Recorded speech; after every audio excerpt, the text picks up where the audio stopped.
मेरा नाम सरफराज है। मैं इंदौर शहर का रहने वाला हूँ।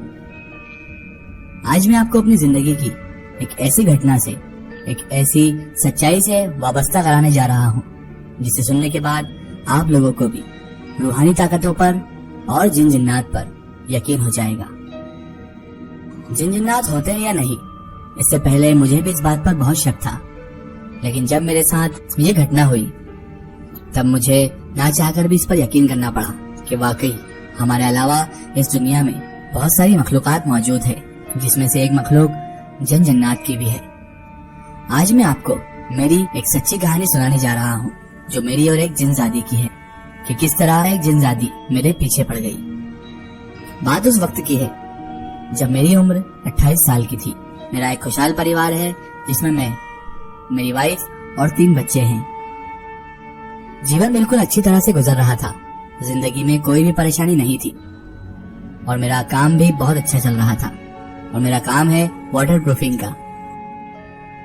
जिंदगी बहुत अच्छी तरीके से गुजर रही थी, लेकिन वो कहते हैं ना कि जब जिंदगी अच्छी तरह से गुजर रही होती है तो कुछ ना कुछ ऐसा जरूर होता है जिससे आपकी जिंदगी और आपकी मानसिक स्थिति पूरी तरह हिल जाती है।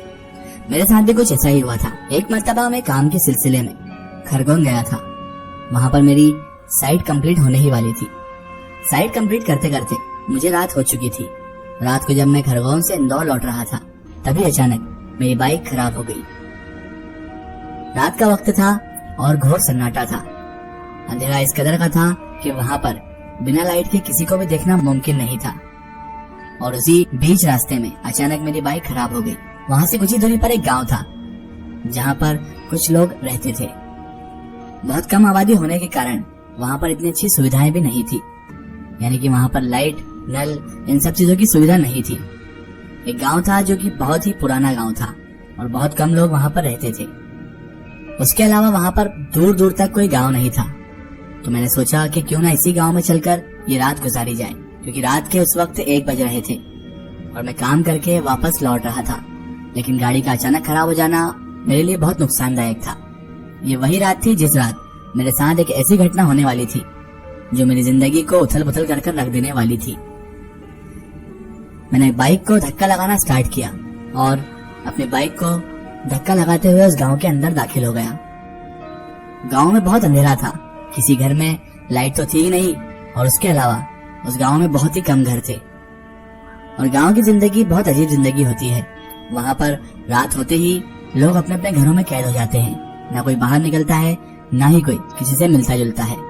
शहर की तरह वहाँ ऐसा माहौल नहीं होता कि रात होते ही लोग बाहर अपनी बाइकों से और 4 व्हीलरों से निकल जाते हैं। गांव में बिल्कुल उल्टी स्थिति थी। वहाँ पर बंदा ना बंदे की जात कोई नहीं दिख रहा था। मैं अपनी बाइक धकाता हुआ धीरे धीरे गांव के अंदर इंटर हो चुका था और गांव के अंदर एक भी शख्स ऐसा नहीं था जो बाहर घूम रहा हो। जैसे ही मैं गांव के अंदर पहुंचा तो उस घोर सन्नाटे में मुझे अचानक एक औरत दिखाई दी। मैंने जैसे ही उस औरत को देखा तो मेरे दिल में एक उम्मीद की किरण जागी कि कोई तो ऐसा दिखा जिससे मैं मदद मांग सकूं। लेकिन वो औरत बहुत दूर खड़ी थी और उसका चेहरा मुझे सही दिख नहीं रहा था। मैंने बाइक को एक साइड स्टैंड पे लगाया और उस औरत की तरफ बढ़ने लगा। जैसे जैसे मैं उस औरत की तरफ बढ़ रहा था वो दूर जाती जा रही थी। मुझे लगा कि वो अपने घर की ओर जा रही है, तो मैं उसके पीछे पीछे जाने लगा। वो औरत एक सुनसान जगह पर जाकर एक घर के पास रुक गई। मुझे लगा शायद उसी का घर है और उस घर में एक रोशनी भी जल रही थी। शायद दिया या लालटेन था जो उस घर में रोशनी दे रहा था। वो औरत मुड़कर मुझे देखती है और उसके बाद घर के अंदर चले जाती है। मैं भी मदद की आस में उस औरत के पीछे चले जाता हूँ। जैसे ही मैं उसके करीब जाता हूँ तो मेरी आंखें फटी के फटी रह जाती हैं, क्योंकि वो औरत एक नौजवान औरत थी और बला की खूबसूरत थी। मैं उसे देखता ही रह गया। मेरी आंखें उस पर से हटी नहीं रही थी। जैसे ही मैं कुछ बोलने वाला था उससे पहले ही उसने मुझे अंदर आने के लिए कहा।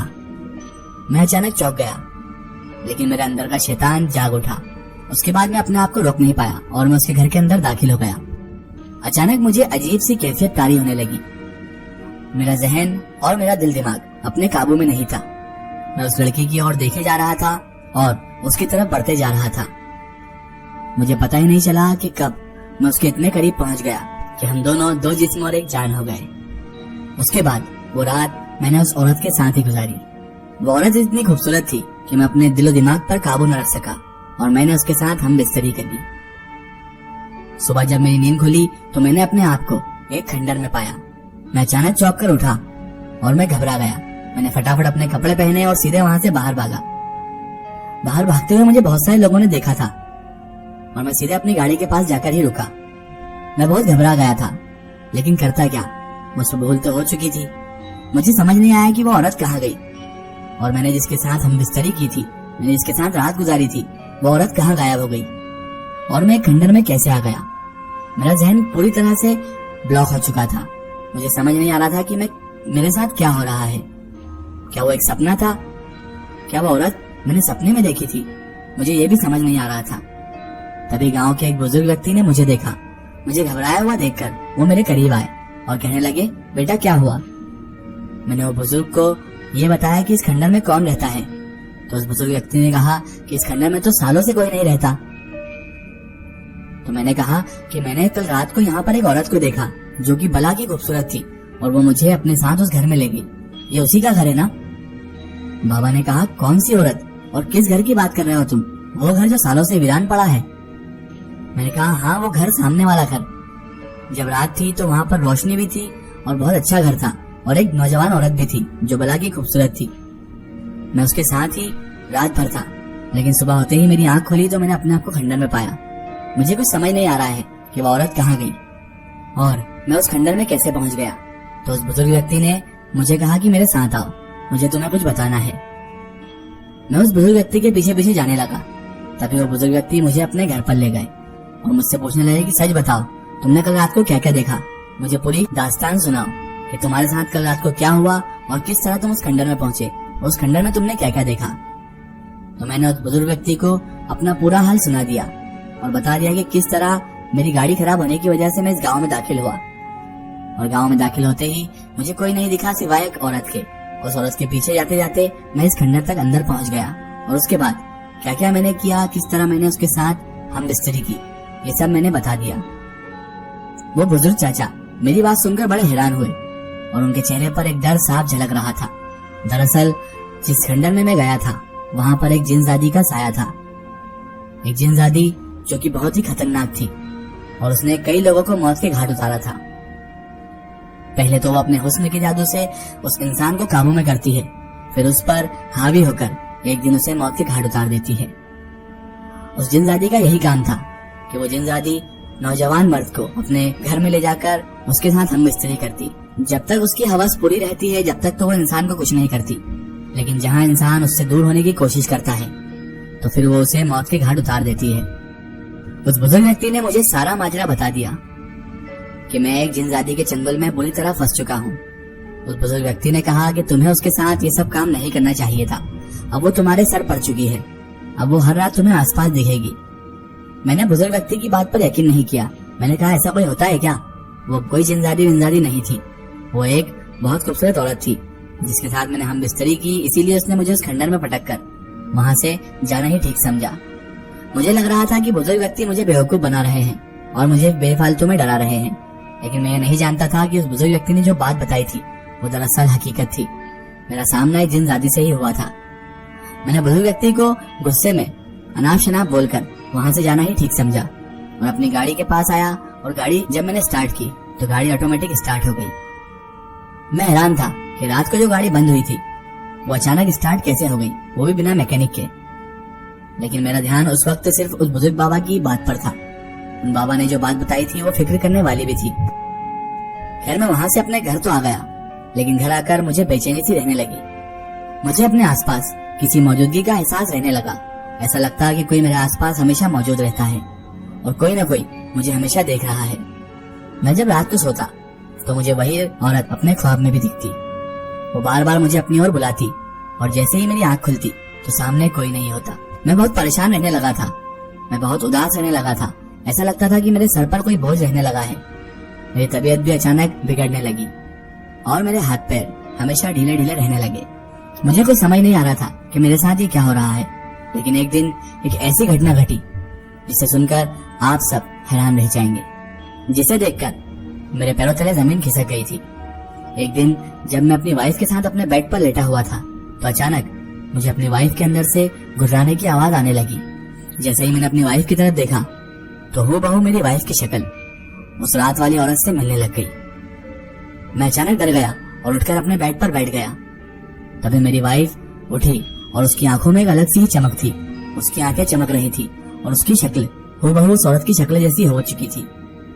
ऐसा लग रहा था कि ये वही औरत है। और अचानक उस पर पता नहीं कौन सा जुनून सवार हुआ कि वो मेरे ऊपर चढ़ बैठी। मैं घबरा गया और मैंने उसे धक्का देकर नीचे फेंक दिया और फटाफट अपने रूम से बाहर होकर हॉल की तरफ भाग गया। मैं बहुत डर चुका था क्योंकि मेरी बीवी के अंदर मैंने अभी अभी उस औरत को देखा था और मुझे बाबा की वो बातें ध्यान आने लग गई जो उन्होंने मुझे बताई थी कि जब तक उस जिनजादी की हवस पूरी होती रहेगी तब तक वो मुझे कुछ नहीं करेगी और जहाँ मैंने उसे छोड़ने की सोची उस दिन वो मुझे मौत के घाट उतार देगी। अब मैं बहुत घबरा चुका था। मुझे पता चल चुका था कि हकीकतन वो कोई बुरी जिनजादी ही थी जो आज मेरी पत्नी पर हावी हो चुकी है। मैंने उसके साथ जो काम किया था, जो घिनौनी हरकत की थी, उसका मुझे अब बहुत बड़ा अंजाम भुगतना था।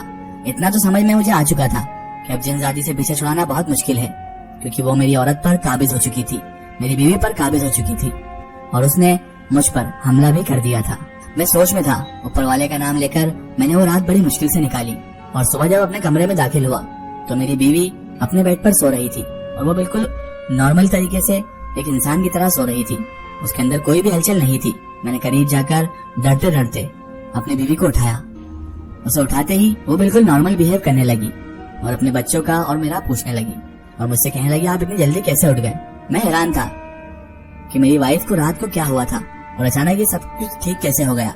ऐसा लग रहा था जैसे कुछ हुआ ही नहीं और मेरी वाइफ का बिहेवियर ऐसा था जैसे रात को उसने कुछ किया ही नहीं। खैर मैंने भी ये बात अपनी वाइफ को नहीं बताई क्योंकि खामखा वो डर जाती।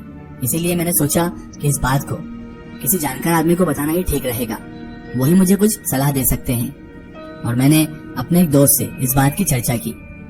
मेरा दोस्त जो कि दीनी माहौल में बहुत ज्यादा रहता था, उसका नाम जावेद था। मैंने अपने दोस्त जावेद को कॉल किया और जावेद को बोला कि मुझे अभी तुझसे मिलना है।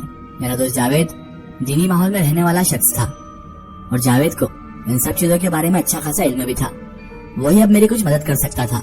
तो मैंने फटाफट फ्रेश होकर कपड़े पहने और निकल गया जावेद से मिलने के लिए। इसका एक स्टोरी हम देखेंगे इसके अगले पार्ट में।